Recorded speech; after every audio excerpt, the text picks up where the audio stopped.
मित्रांनो, संध्याकाळ टाईम सध्या तिथला जरा साईडला आले, वाड्यावर आहे सध्या मी. तर माझं बाळू खंडोकर, मी राहिलं अहमदनगरचं प्रॉपर. अहमदनगरमध्ये डिस्ट्रिक्ट अहमदनगर प्रॉपर, म्हणजे डायरेक्ट शहरात नाही. डिस्ट्रिक्ट अहमदनगर आहे, तालुका पारनेर आहे माझं. गाव ढवळपुरी आहे. आपलं गाव म्हणजे केंद्र ढवळपुरी आहे. केंद्रापासून मी 6 किलोमीटर लांबी आहे. एक लमानतांडा गाव वस्ती आहे, तिथे मी राहतो. काय बोलायचं, लय अवघड आहे. हा, पण माझा ॲड्रेस तिथलचा आहे. मी लहानपणापासून तिथेच वावरलेलो आहे. जन्म झाला दुसरीकडं, पण राहिलो तिथं 20-22 वर्ष.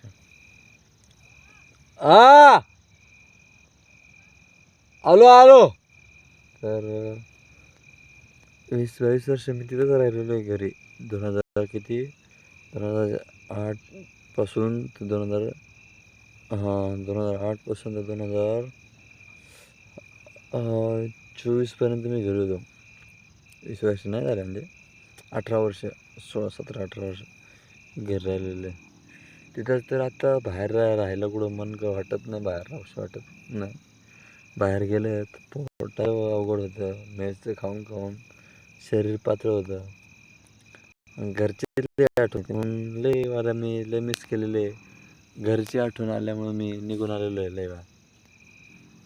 आता मी लहानपणापासून माझं शाळा झेडपीमध्ये झालेली आहे. लहानपणापासून मी शाळेत जात नव्हतो ना. लहानपणी मी अंगणवाडीला जायचो. पहिले माझ्या ज्या इच्छा पोरं आहे ते माझ्या 1-2 वर्ग पुढं असायचे. त्यांच्या मागं आपल्या अंगणात जाऊन बसायचं. मजा यायची भात खायला. पण भात खायला मजा यायची, पण तितकंच हाल पण व्हायचं. नंतर संध्याकाळचं घरी आलो का, आमचा चुलता असायचा काय, कधी सुट्ट्याला आल्या असायचे, तेव्हा मग आम्ही त्यांचं ऐकायचं. ते सांगायचे असं करा तसं करा. संध्याकाळचं आमची स्टडी घ्यायची तिघा भावांची मस्तपैकी. तिघा भावांमध्ये सगळ्याला ABCD सुद्धा आमच्यासोबत शिकलो आहे. 1 ते 100पर्यंत किंवा लाखोपर्यंत जे अंक आहेत ते पण सुद्धा माझ्या चुलत्यापासून शिकलेलं आहे. वाचायला, लिहायला, बोलायला सुद्धा माझ्या चुलत्यापासून शिकलो. पब्लिकमध्ये बोलायला सुद्धा धमक, पण ती सुद्धा माझ्या चुलत्यामुळेच मला भेटलेली आहे. कारण की चुलत्याचं जितकं सांगितलं तितकं माझ्यासाठी कमीच. संध्याकाळ झालेला आहे, व्हिडिओ काढतो आहे मी. हा व्हिडिओ मी यूट्यूबला अपलोड करण्यापर्यंत तिथपर्यंत आहे. कारण की काही माहीत नाही बाळू खंडोकर कोण आहे, काय आहे, कुठलचं आहे. मी एका धनगराचा मुलगा आहे. माझे आईवडील शिकलेलं नाही, मी शिकलेलो आहे. माझा चुलता शिकलेला आहे म्हणून मी शिकलेलो आहे. कारण की माझ्या घरात कोण शिकलेलं नाही. माझा वडीलसुद्धा मला म्हणायचे की मी जेव्हा लहान होतो 5वी-6वीला, तेव्हा माझे वडीलसुद्धा म्हणायचे घ्या काढून. मग माझे दुसरे चुलते होते, दोन शिकलेले, त्यांच्यातून एक जण म्हणायचा नाही राहू द्या. आमच्या आजीमुळे आम्ही सुद्धा शाळेला चिटकून राहिलेलो आहे. शाळेला म्हणजे शाळेच्या लगावामध्ये राहिलेले, आमचं अंतर नाही तोडले. शाळेत आमचे वडील असे वाड्यावर राहायचे, तेव्हा आमच्या घरापासून आमचा वाडा 150-200 किलोमीटर लांब राहायचा. अहमदनगर ते ढवळपुरी ते लोणावळ्यापर्यंत जायचो कामशेटच्या एरियामध्ये.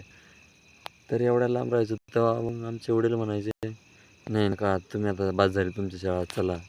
नाही, आम्हाला बरोबर नाही वाटायचं. मग आमची आजी यायची 4-10 दिवस स्वतःहून वाड्यावर राहायची. मग आजी आम्हाला काढून द्यायची, मग आजी यायची. चुलता पण असायचा सोबत. चुलता पण खवळायचा, बोलायचा. चुलता तिकडं कॉलेजला असायचा वागलेला. पहिले आमच्या चुलत्याचं शिक्षण नाही. आणि या गावामध्ये ते 1ली ते 4थीपर्यंत शाळा शिकले. तिथून त्यांचं स्कॉलरशिपचं म्हणजे त्यांचा मेरिट लागला, तेव्हा त्यांचं सिलेक्शन झालं. ते नांदेडला गेले. ते नांदेडवर त्यांनी 10-12वी तिकडे गेलेले. मग मेकॅनिकल इंजिनिअरिंग करण्यासाठी ते पुण्याला ते वागलेलं त्यांनी कॉलेज केलं मेकॅनिकल इंजिनिअरिंग. तर त्यांनी बऱ्याच ठिकाणी त्यांचा पर्सनली त्यांच्याबद्दल मला एवढं माहीत नाही. कारण की जरी घरात असलं तरी आमच्यापासून खूप काही गोष्टी त्यांच्या लपून त्यांच्या मनामध्ये त्यांनी आम्हाला दाखवलेलं सुद्धा नाही. त्यांचं इजा काय, कसे दिवस काढले, कसे नाही. पण आमच्या चुलत्याने एक डायरी आणली होती त्यांच्या शाळेचे, कॉलेजच्या मित्रांचे फोटो काढून. तेव्हा ते पहिल्यापासून त्यांचं शरीर हाडगळ, पण म्हणून ते जरा एकदम तब्येतीला शरीराने धाकड दिसतात. तर आमच्या चुलत्या आम्ही ऐकायचो. आम्हाला काही येत नव्हतं ना, तेव्हा लहान असायचो, पहिली सुद्धा सकाळ संध्याकाळ सकाळचा 7ला बसवायला, टॉयलेट बिलेट करून आंघोळ बिंघोळ करून आलो 7-7:30ला बसवलं का डायरेक्ट 9-9:30पर्यंत आम्हाला सोडित नव्हते. आमची शाळा पण जवळ असायची, 500 मीटरवर आमची शाळा होती वस्तीमध्ये. तर आमच्या मला तेव्हा माझी बहीण पण होती. एक बहीण म्हणजे मी पार अंगणवाडीत असताना एक बहीण, मोठी बहीण सुरेखा म्हणून नाव तिचं, त्याला तेव्हाच घेतली काढून. तेव्हा ती तिसरीला होती. आणि माझी दुसरी बारकी बहीण होती, म्हणजे पेक्षा बारकी नाही, तिच्यापेक्षा बारकी, मोठीपेक्षा 2 नंबरची होती. ती गौरी होती, ती 4थीला होती. तेव्हा मी 1ला होतो. तेव्हा ती शाळा शिकत होती. पण मी आपलं ती 5वीला गेली. मी घरी राहिलो. तर ती तशीच तिला वडिलांनी तिला शाळेतून काढून घेतली. कारण की माझ्या मी जेव्हा 4थीला होतो तेव्हा माझ्या मोठ्या बहिणीचं लग्न झालं होतं. तर बघा, माझ्या मोठ्या बहिणीचं लग्न मी जेव्हा 4थी तेव्हा 4थी माझा स्टँडर्ड कंप्लीट झाला होता. आलो मी जरा साईडला आलो म्हणून माझ्या आईला आवाज येते. तर मी सांगतो, मी 4थीला असताना माझ्या बहिणीचं लग्न झालेलं आहे. तर मग मोठ्या बहिणीचं लग्न झालं तर माझ्या मोठ्या दुसऱ्या बहिणीने सगळं काही वाड्यावर राहिलेले बरेच वर्ष, 10-1 वर्ष ती वाड्यावर राहिलेली आहे. तिचं शिक्षण आधुर राहिलेलं. कारण की आमची आजी मस्त म्हणायची, आमची आई मस्त म्हणायची, नाही नका शिकू द्या नाही. पण माझे आई वडील नव्हते त्यात. ते म्हटलं नाही, आता शिकून काय करायचं आहे, ह्या काय दिवा लावायचं आहे, पोलीस जाते असे तसे. घरच्यांच्या दबावामुळं मग ते नाही बोलू शकले, नाही काही करू शकले. तर आम्हालाच मग आमच्या चुलत्याने, आमच्या आजीनं मग आमच्यावरच निर्भर राहिलं. आम्हाला म्हटलं शिका, मोठे व्हा, काहीतरी करा, ह्यांच्यासारखे नका तरपडू. हे तरपडते, ह्यांनी असे दिवस काढले, तसे दिवस काढलेत. त्याच्यामुळं आम्हाला पण वाईट वाटतं. त्यावरून आम्ही पण मग शाळेत जायचो, मजा करायचो, मस्त करायचो. सगळ्यात जास्त आवड खेळायची असायची.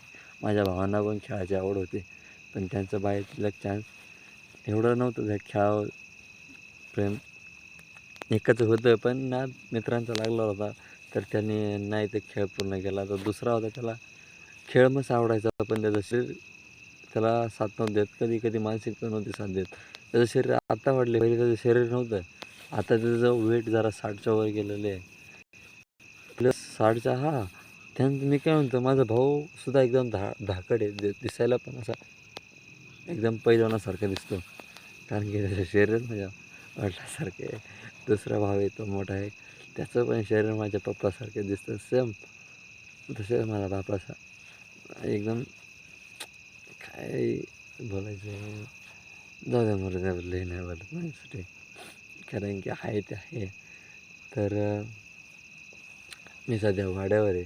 तर माझं तुम्हाला सांगतो, अर्धं राहिलं सांगायचं. तर 5वी 6वी 7वी 8वी कसं तरी शिक्षण झालं. तर 8वी 9वीला मी 7वीचा असताना माझा नंबर लागला होता रनिंगमध्ये 100 मीटरला, फर्स्ट नंबर. आमच्या एक स्टार्टिंगला एक टेस्ट घेतली, त्यातून निवडले आम्हाला फायनल सेमीफायनल. पहिली सेमीफायनल घेतली, नंतर फायनल घेतली. कारण की सेमीफायनलमध्ये 6 पोरं निवडले. तर 6 पोरांमधून 6 बॅचेस पाडल्या तालुक्यामधल्या. 6 पहिलं 12 मोठाल्या शाळा होत्या. 12 पोरं 6 जणांचे ते 6 पोरं काढले.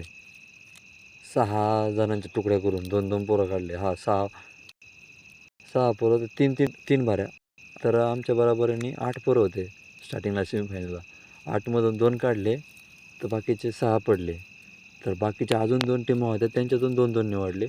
तर त्यांचे 8-8 प्लेयर होते. तर सगळ्यात जास्त 24 पोरं होते. 24 पोरांमधून 6 पोरं निवडले फायनलसाठी. तर 6मधून माझा फर्स्ट नंबर आला होता. तर तेव्हा 11:30-12 असा टाईम होता माझा रनिंगचा, 100 मीटरचा. 11:30-12 त्यावेळेस मी कितीला होतो, 7वीला असताना.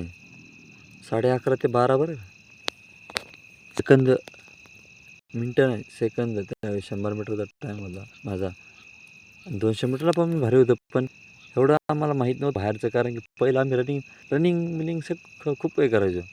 मला आमच्या चुलत्यापासून 2री 3रीपासून खरंच चुलत्याने मला आवड लावून दिली. तेव्हापासून मी मनापासून जोपासलेली आहे ती आवड. आज पण मनात लय आवड आहे, पण आता इथून जाऊ शकत नाही. सध्याच त्याला माझं लग्न झालेलं आहे. 1 वर्ष नाही अजून झालं. मेमध्ये वर्ष होईल.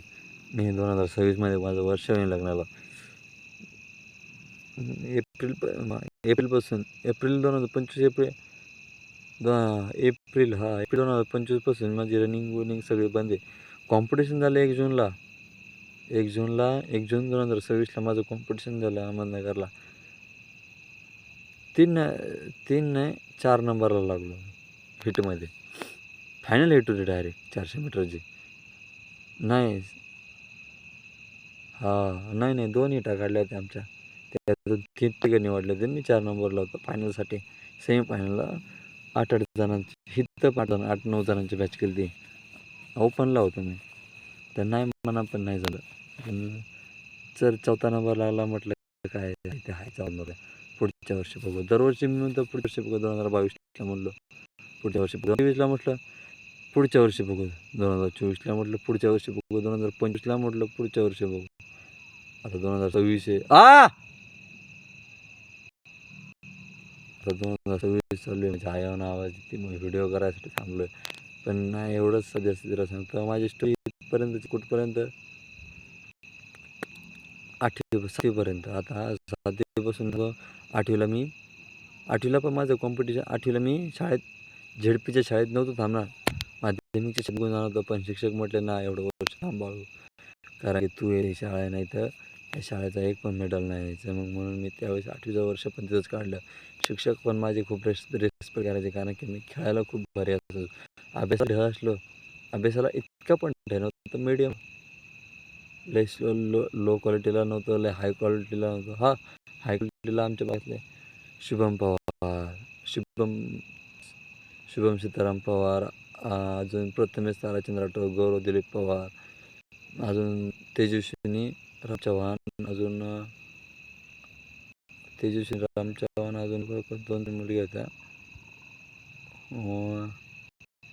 माझ्याच क्लासचं मला नाव आठवणं, कारण की मी घरापासून खूप बरेच झालं माझं ग्रॅज्युएशन. मला एक आला मी. चला बाय.